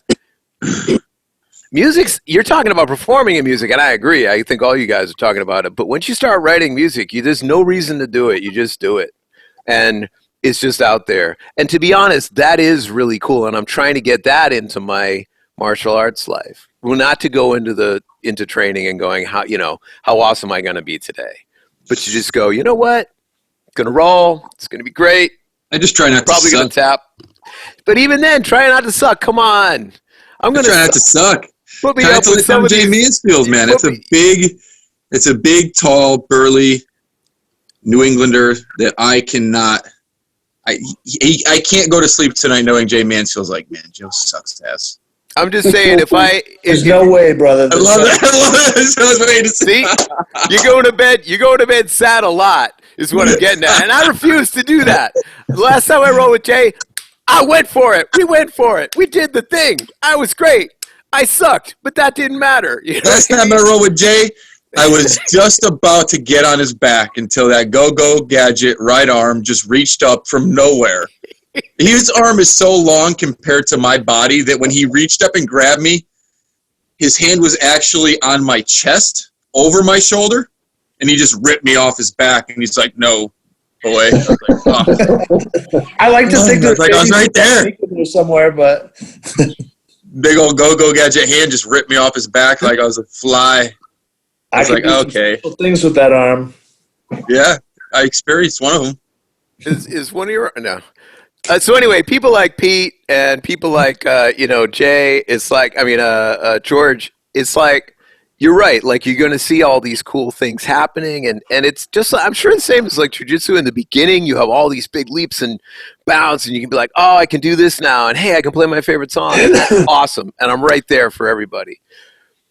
And it's just after a while, it's just about like what Devin was saying. It's if you don't love doing it, then move on. It's all good. But if you and it can't be just about if I don't perform, like there's nothing here. That's like saying, hey man, like if I don't compete, if I don't have a medal on the line, I'm going to quit jiu-jitsu. Like it's a different thing, you know. Yeah, for me, for jiu-jitsu and for music, I'm a little bit different than I think a lot of you guys are. As far as like what attracts me to jiu-jitsu is the process. Like it wasn't so much the competing against other people. Like as far as like a formal competition, I could care less. I never cared for competing. I never had any desire to enter a tournament or I don't care about it. It's for me, for my life, that aspect of jiu-jitsu is meaningless to me. It was the process, the whole process of learning jiu-jitsu that I fell in love with.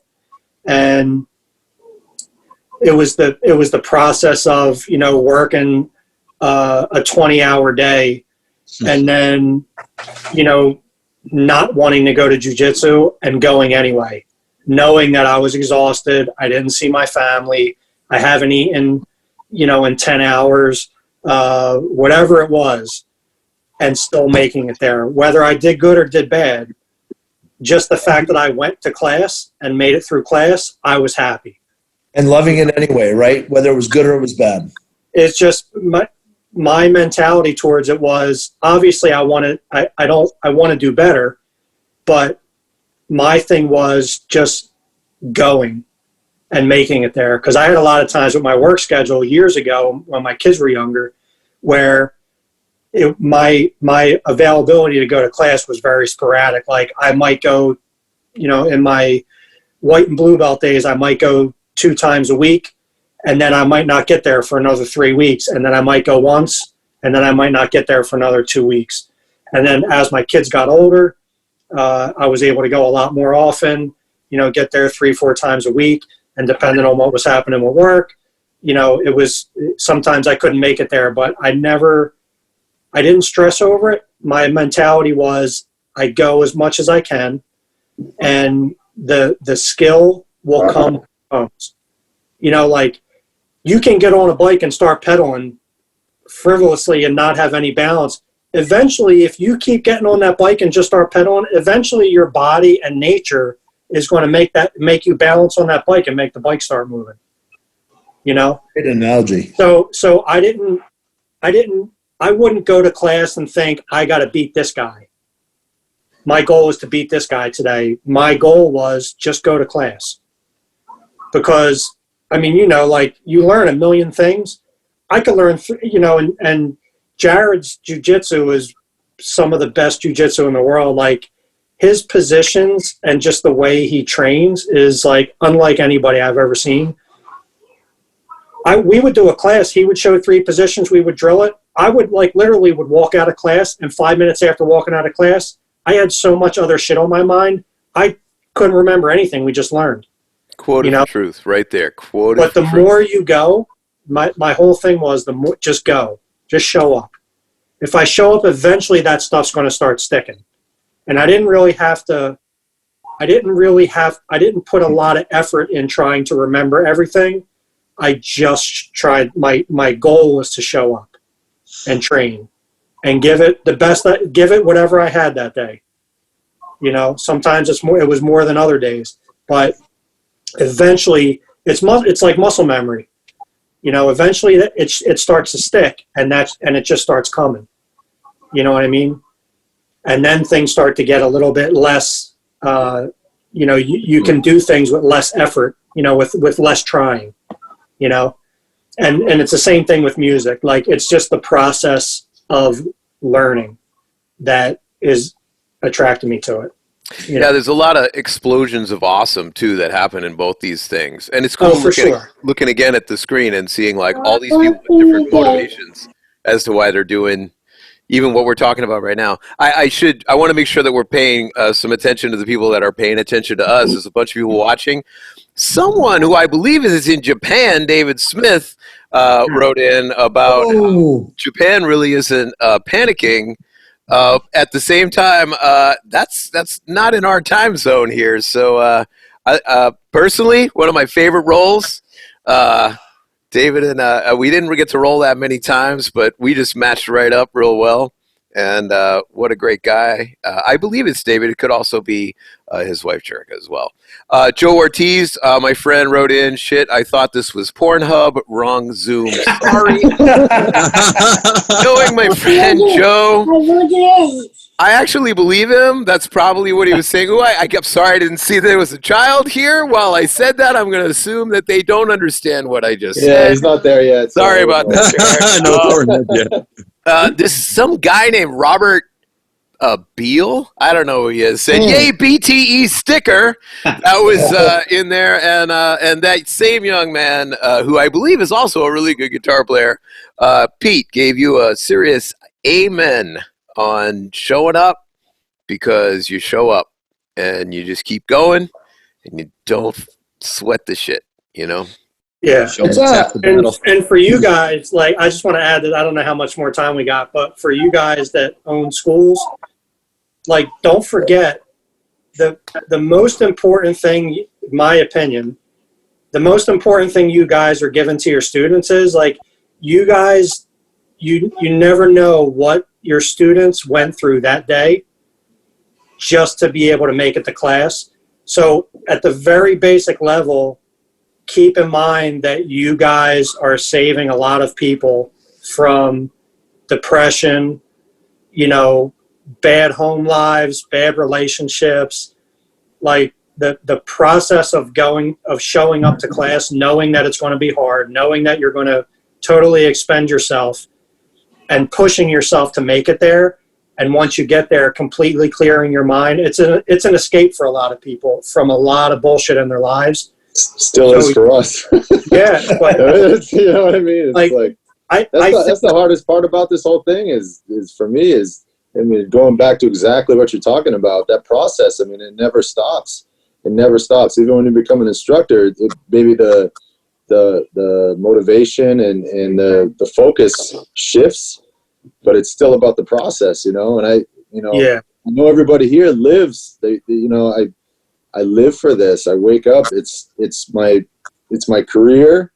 It's my passion. It's everything that we do, and that for me, that's like the most, I mean, it's heartbreaking. It really is, it's just difficult thing to deal with, like not being there every day and sharing the knowledge and feeling the energy from the people and just like that interaction that is just, it's huge. It's huge, and I totally agree with what you're saying about the process, it's just that daily thing. And we almost become like creatures of habit and really develop that routine over years and even decades, you know what I mean? And it becomes so ingrained, it's so much a part of you that when that's taken away, it's like somebody cutting a limb off you, you know what I mean? It's a real, you feel it, you know what I mean? So, I totally agree with what you're saying. Yeah, and then the reason I brought that up is I've noticed over the years, I mean, I've been training, I guess, since it's probably 20 years now, maybe a little bit more. A lot of the focus has shifted towards, like, competition's a big aspect of jiu-jitsu, sport jiu-jitsu. And a lot of the focus has transitioned to that. And I don't want you guys, as a student, I'm a lifelong student. I don't consider myself, I feel weird, like when I got my black belt, it's just a weird thing. You feel like there's this responsibility on you, and there is, to push it, but the responsibility, the real responsibility and the real benefit that you guys bring to people is giving your students motivation and purpose to push through whatever bullshit is going on in their lives. So don't forget that, like even shit, we talked about it in season 1, episode 6, when I was up there.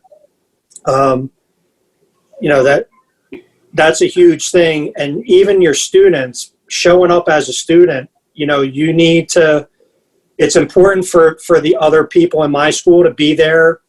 When I walk in, for me to see my people there, to be able to cleanse myself of whatever bullshit was going on. And it's also important for you as a student and as an instructor to be there to help facilitate those people that are coming in that just need to push through whatever, and obviously get better at jiu-jitsu. That's, that's an ever-present thing. I mean, you definitely want to get better, but there's so many other deep-rooted aspects to jiu-jitsu that I think the current state of affairs with the whole competition scene, I think that sometimes you get lost and you kind of forget that very basic aspect of it. And yeah, I think people that are doing this with that mindset, like you're talking about, Pete, they're also not going to bring it up at class. They're not walking around going, yeah, I have these demons and I'm trying to get rid of them. Yeah, most of the time, quiet about it, and most of the time you're not going to know. Yeah, and it's probably easy to get caught up in there's nothing wrong with competition, but it's probably easy to get caught up in the idea that the people that are competing are really the important ones here, and everybody else is sort of along for the ride. I think I'm very lucky to be with the people around me here on these sides, but that's not really the case. But I can see what you're saying. It could be Yeah, a distraction. I think that, and it's funny, Roberto used to say to me, is like, a lot of people like to train, but you have to train. Like, it's what brings balance to my life, right? And kind of arms me to kind of take a deep breath and kind of look at the things that I need to deal with. And it's an escape for me too. And part of our job, right, is you can't open the door for someone when there's learning jiu-jitsu and say, hey, this can be this great escape for you. Like all the things that you just described, Pete, they have to kind of discover that for themselves through the training, 100% training, and kind of get there. But it's, I think our responsibility is to your point, to remove as many obstacles from that path to get there as is possible. And whether they get good at jiu-jitsu or not, that's a factor of time. You're going to get better if you train, but if you can get them to that point where that's how they view their training time and their time on the mat and their time with that community, then that's like the biggest possible win ever, because you've given someone, you've armed them to approach their life in a more proactive way, to make them a little bit healthier mentally and physically. And it's the hardest thing, because like you can't open the door for them. It's something they have to just kind of like organically discover on the mats, that this is what can result. But Pete, I agree with you 100%. And the hardest thing about that, and I always say that jiu-jitsu should flow in the same direction as your life, not against it.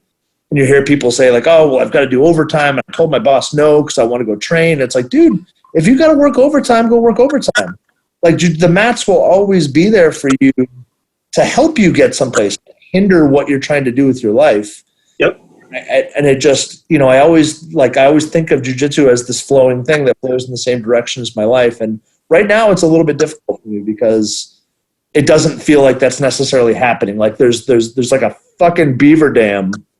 Life's on hold right now, man. Yeah. Life's on hold. Life's on hold. We've been on 3 weeks down here, I think, 3.5 weeks on lockdown in Connecticut. And this is the longest I've been off the mat in almost 17 and a half years. This 3.5 weeks. Yep. Yeah, and you're facing it right where you are. Yeah. You're like, of all the people on the screen, you're the one who's seeing it every day. Oh, there's someone. Hello. Hey guys, how's it going? What's up? How you doing? I have a headache, so I'm not on tonight, but it's good seeing you all anyway.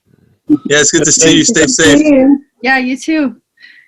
So listen, man, like everything you guys said is the truth for me. And like I said the other day, I heard Laird Hamilton talking about how like he gets super depressed and grumpy when there's no waves to surf. And he's like, just imagine you were a dragon slayer and then all of a sudden there were no more dragons. And I heard him say that and I was like, ooh, yeah, like that's exactly how I feel. But every time we've done one of these, I feel like we get, even though we're not training, like just seeing like. I want to hang out with my bros, man. That's all it is. Yeah. That's all I want to do is just hang out with my bros, man. We just happen to meet up on a mat and beat the crap out of each other. I just want to hang out with my people. The best times I have with you guys at these camps isn't when we're on the mat. Those are great. It's when we're sitting around at Santa Fe, having a drink, and just being friends, man. That's what I miss. I miss the just BSing after training or during rolls, and being happy to see somebody on. Oh, I haven't seen you in a couple of days. How are your family? How are you doing? That genuine concern for your training partners and your students. That's what I miss.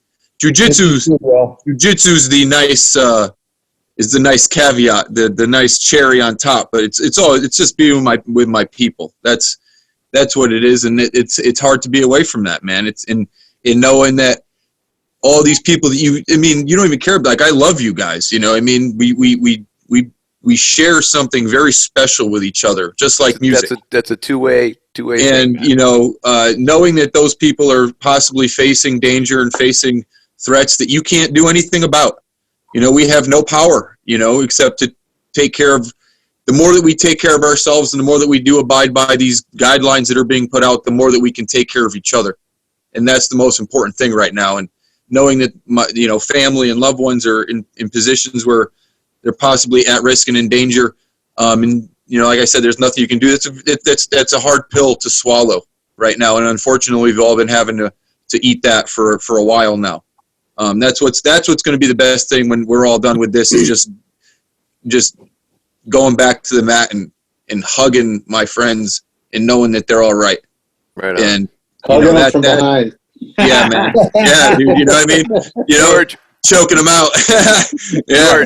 George, I know you're wrapping this up, but for the people on the stream here, I'm going to pin to the screen so everybody can see this picture. There's this weird thing going on the screen, which is our friend Devin has the cutest damn pig of all freaking time. So now I'm bringing that up so that everybody who's watching, there's actually a number of people watching. Austin Miller's watching, and some of our friends, Corey and Gary and Mark. Look at that pig. Look at Phoebe. So freaking cute the entire time. And if I might say, incredibly well behaved on this podcast. Not interrupted once. Definitely more my kid. Yeah, she's under. What a very cute young lady that is. All right, we'll go back. Phoebe Sorry, don't care George. about jiu-jitsu, dude. There you go. Phoebe don't care. As long as her bed's there, she's good.